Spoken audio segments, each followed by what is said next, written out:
As we are slowly closing in at the end of the year, I thought why not take one more little detour away from scale 500 and over to the world of scale 400 to see what's going on over there. And for that case, well, I have brought you this 737 MAX 9 to see what NG models can deliver.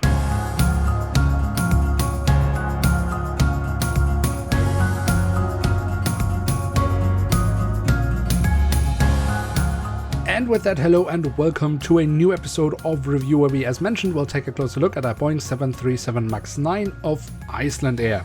At the front of the box we have a lovely graphic rendition of the aircraft. We have the Icelandair branding and actually also the branding incorporated into the box design. That is then repeated on the back side. Overall, I think a perfectly fine box design from NG models. It doesn't need much more than this, but this is protective of a model and it looks decent. Before we get any further into the review, it is worth mentioning that NG models always come with a little card. You can read more about the loyalty program they have here. But basically you are collecting points which you then can use to either buy models or suggest new models for NG models to create in the future.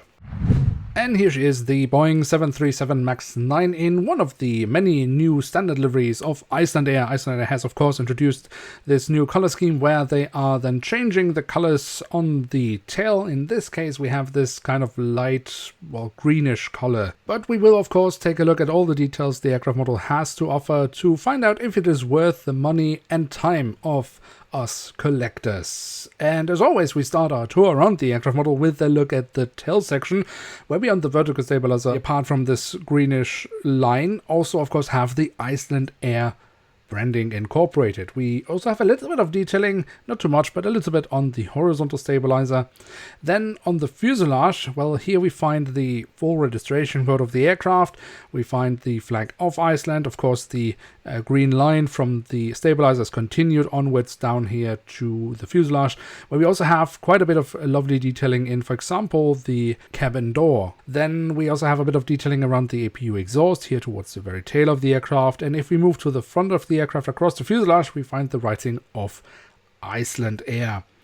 On the fuselage, then we of course also have plenty of more printed details in forms of hatches, static ports, sensors, all sorts of markings. Looks really, really lovely. Again, we have plenty of detailing in the cabin door, and we then also have a bit of writing underneath the cockpit windows, which I believe will be the name of the aircraft. In any case, I won't try to pronounce it because, well, I don't speak Icelandic.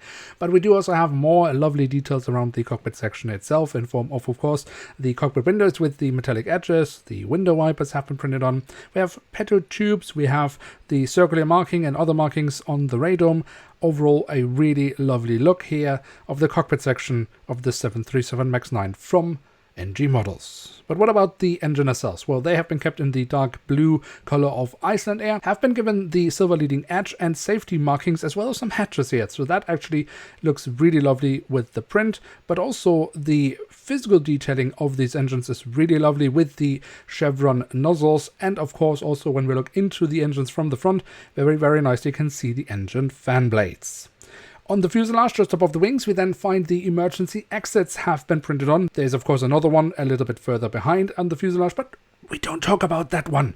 And then of course we should take a look at the wings, starting off with the top side, where we have the different flap slats and spoilers carved out. However, quite a bit drowned away by the grey base paint, but we have markings on the wing as to where to walk on them, and also the markings for the emergency exit. So from the print here, actually it looks really lovely.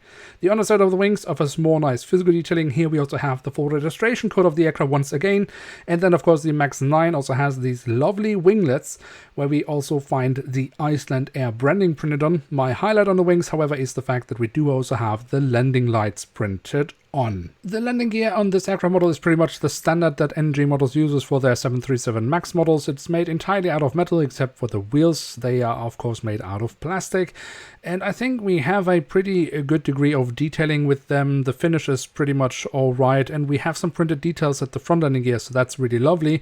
And for those who really like it, this aircraft model does also have the feature of rolling wheels. So yeah, as I said, if this is something for you, well, the model does have it. On the belly of the aircraft we can then find a whole lot of more lovely details, both in form of physical detailing, in this case for example related to the landing gear, but also a whole lot of details that are printed on. But I would like to actually highlight the physical detailing of antennas that of course have been added to the belly of the aircraft and look really lovely.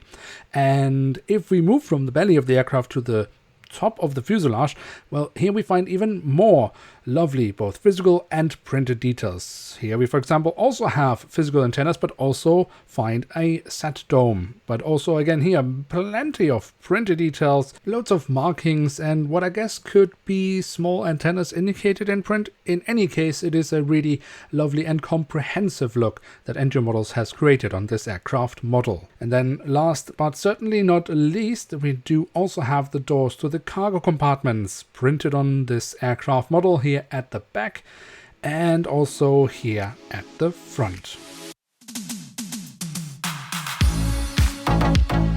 So there we have it, the Boeing 737 MAX9 with the light green tail in the current standard livery of Icelandair, created by NG Models in scale 1 to 400. And what can we say about this aircraft model?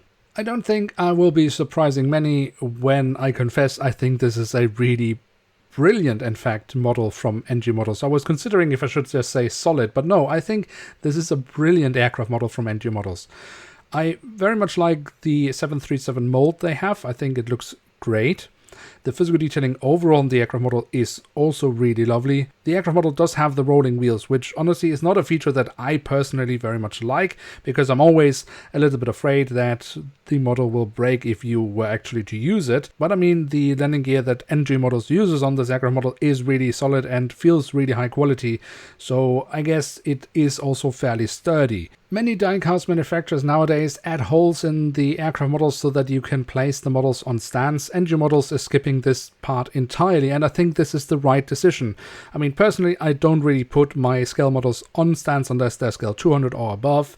And I mean, I think also it is just nonsense, because most of these manufacturers then don't include these stands but want you to buy them separately. It's all just not my cup of tea. So having a manufacturer that skips this entirely and just makes a solid aircraft model, well, I really like that. In terms of print, I mean, you really can't complain about this aircraft model. There are so many lovely details on the aircraft model, and the print quality itself is also really, really great. No smudges, the edges are clear. They have just done a really solid job with this aircraft model. And so this aircraft model actually does something that is really fairly rare for me. I just have nothing to complain about. It's that good. And on that bombshell, it is time to end today's episode. If you have enjoyed this video, then feel free to leave a like. If you're new around here, why not hit subscribe? And with that, thanks so much for watching. Hope to see you soon again. I'm checking out, and bye.